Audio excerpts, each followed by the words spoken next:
Hello, c'est Guillaume de la chaîne Guigui. Aujourd'hui, on est là pour parler des classiques de la fantasy que j'aimerais lire. Il y en a certains que j'ai commencé, d'autres que j'ai lus quand j'étais jeune, que j'en ai entendu parler, mais que je n'ai jamais lus. Donc on est là pour parler de classiques que j'aimerais lire très prochainement, un jour, mais en tout cas qui sont dans ma wish list depuis toute ma vie. Donc je vais vous présenter une liste de fantasy, de classiques de la fantasy que j'aimerais lire très prochainement. Donc c'est parti.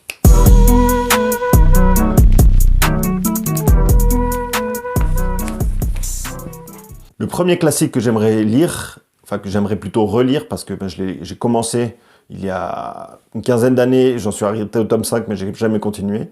Donc du coup, je pense que je vais recommencer depuis le début. C'est La Roue du Temps de Robert Jordan.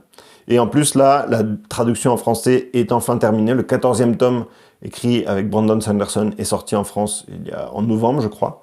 Donc je vais profiter on a les 14 tomes traduits en français pour me lancer dans cette lecture de la Roue du Temps. C'est un classique de la science-fiction, c'est le monde le plus développé qu'on connaisse, c'est l'histoire la plus passionnante avec le millier de personnages. Donc j'en ai entendu tellement parler, pour tellement de monde c'est un classique, mais en même temps c'est quelque chose qui est très contraignant. Voilà, 14 tomes, des gros tomes, ça peut être très, très lourd à lire. En même temps, c'est le premier classique que j'ai envie de lire. Donc voilà, un jour, il faudra que je me motive pour lire La Roue du Temps. Pour relire au moins les premiers, ça va peut-être me revenir. Mais les premiers tomes, je les avais lus jusqu'au tome 5. Mais voilà, je pense que je vais tout relire jusqu'au tome 14. Et puis, j'espère que je me motiverai un jour. Deuxième classique que j'ai envie de lire, c'est L'Arcane des épées de Tad Williams. Donc L'Arcane des épées, c'est aussi un classique de la fantasy. Ça a été écrit dans les années 80. C'est des livres, par exemple, qui ont beaucoup inspiré Game of Thrones. George R.R. Martin dit que c'est une des plus grandes inspirations, ça a été justement l'Arcane des épées. J'ai commencé à lire le premier tome, mais j'ai un peu laissé tomber à cette époque-là. J'étais un peu dans une période où je voulais lire des choses qui allaient un peu plus vite. Et en fait, c'est vraiment de la fantasy classique, ça va doucement, il y a beaucoup de... Le monde se met en place vraiment doucement, le héros au début est très faible et ça avance très très doucement. Donc j'avais lu le premier tome et j'ai arrêté au bout de la fin du premier tome. Mais après ça, j'ai entendu de très bonnes critiques sur cette série. Donc un jour, je pense que je devrais reprendre L'Arcane des épées de Tad Williams parce que ça fait partie des classiques. Et puis voilà, ça inspirait tellement d'autres œuvres que ça doit être vraiment de la bonne lecture. Donc voilà, L'Arcane des épées, c'est une de mes prochaines lectures aussi, en tout cas dans les classiques de la fantasy. Une autre lecture, c'est Terre et Mer d'Ursula Le Guin, ou Le Guin, je ne sais pas trop comment on dit en français. Et donc Terre et Mer, je l'ai lu quand j'étais plus jeune. Moi, j'ai lu le premier tome, je crois, mais j'en ai très peu de souvenirs, donc j'aimerais vraiment relire ça. Apparemment, c'est plus pour les ados, jeunes adultes, enfin jeunes adultes ou ados.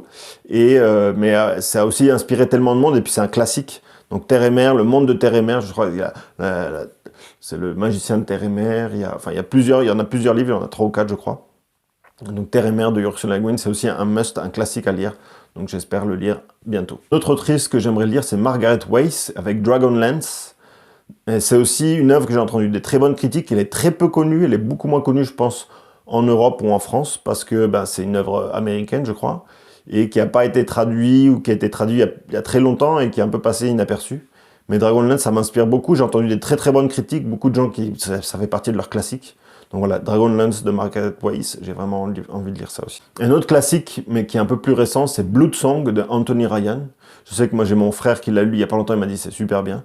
Donc Bloodsong, j'ai vraiment envie de le lire. Et puis après, moi je crois que ça continue avec Dragon Blood. Et la première série de Bloodsong de Anthony Ryan, ça me fait très envie aussi.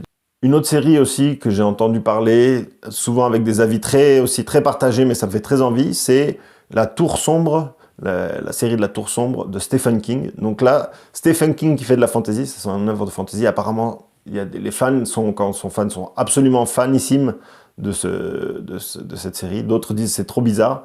Mais en tout cas, c'est de la fantasy un peu western. Voilà, avec le premier s'appelle Le Pistolero. Je crois qu'ils en ont fait un film aussi. Je crois que j'ai pas vu le film. Ou peut-être je l'ai vu, mais ça avait pas l'air super. Mais en tout cas, la série en livre me fait vraiment envie. Donc j'espère un jour commencer. Je crois que c'est une série de 7 tomes. Donc voilà, c'est aussi quand même un peu exigeant. Mais voilà, La Tour Sombre de Stephen King aussi, ça a l'air vraiment bien. Une autre autrice que j'aimerais lire aussi, c'est Anne McCaffrey avec sa série Pern. Je crois que c'est aussi une série de livres, il y en a 10, ou environ 10 livres, donc c'est aussi une série assez exigeante. C'est autour des dragons, le dragon de Pern. Donc ça, c'est aussi un classique. J'ai entendu de très bonnes critiques, donc j'espère un jour pouvoir les lire. Je les ai aussi dans ma palle, mais voilà, il faudra que je trouve le temps pour lire ça. C'est des classiques. Et voilà, il faut aussi avoir une culture classique en fantasy. Une autre qui me fait très envie, c'est Bernard Cromwell. Donc là, c'est pas vraiment de la fantasy, même s'il y a des gens qui disent que de la fantasy, c'est surtout la fiction historique, avec les histoires saxonnes de Bernard Cromwell, et toute son œuvre autour du roi Arthur. Aussi, apparemment, ça a l'air vraiment bien. Ce roi Arthur, je crois, il y a 3 tomes, et je pense que je vais commencer par ça. Bernard Cromwell, c'est vraiment un auteur qui me fait envie. Je sais qu'il est très très très reconnu, sa plume est vraiment exceptionnelle, donc c'est un auteur anglais. Donc voilà, Bernard Cromwell, avec sa série autour des histoires saxonnes, et aussi autour de Arthur, du roi Arthur, c'est vraiment quelque chose qui me fait envie de lire. Une autre série aussi, c'est la trilogie Empire de Raymond A. Feist.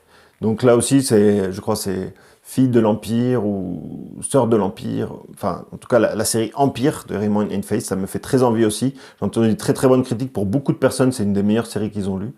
Voilà, c'est un classique aussi, c'est que 3 tomes, donc là c'est moins exigeant. Et je pense que ça aussi, c'est une série que je vais lire dans très peu de temps, parce que c'est vraiment quelque chose qui me fait envie.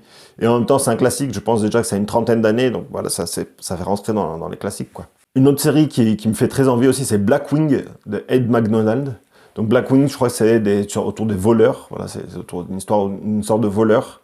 Et c'est une série, je crois aussi, de 3 tomes, Blackwing, voilà, c'est aussi un classique, Ed McDonald, apparemment c'est très très bien. Et enfin, le dernier livre que j'ai envie de lire, c'est L'apprenti épouvanteur de Joseph Delaney. Donc L'apprenti épouvanteur, là c'est une série qui est beaucoup plus longue, je crois, il a une 12aine de tomes. Voilà, je sais pas si je vais tout lire, parce que ça m'intéresse un peu moins, mais au moins les premiers pour voir qu'est-ce que ça donne. Mais apparemment j'ai entendu des très très bonnes critiques de L'apprenti épouvanteur, donc voilà, Joseph Delaney, ça sera aussi une des lectures que j'ai envie de faire. Et enfin, une série que j'ai déjà lue quand j'étais jeune, mais que je vais relire sûrement, c'est L'Assassin Royal, et en fait, terminer la série avec Le Fou et l'Assassin de Robin Hobb. Donc en fait, Robin Hobb, c'est devenu aussi une autrice classique, c'est la reine de la fantasy, en tout cas avec sa série de l'Assassin Royal. Voilà, je ne sais pas si je vais relire toute la série, même si ça me fait très envie, parce que c'est des choses que j'ai dévorées quand j'étais jeune. Mais bon, c'est quelque chose que je vais lire aussi. À un moment, je vais relire Robin Hobb, parce que c'est vraiment trop bien. Donc voilà, une série non exhaustive de classiques de la fantasy que j'ai envie de relire un jour. Je ne sais pas quand. Après, je vais en parler sûrement quand je vais le relire, vous aurez des retours. Mais voilà, il y a tellement aussi de classiques de la fantasy, c'est super d'avoir de la fantasy nouvelle, mais il y a aussi tellement de classiques qui sont bons, qui sont reconnus, que il faut lire aussi les classiques. Mais en même temps, c'est exigeant, c'est des séries de 14 tomes, de 10 tomes.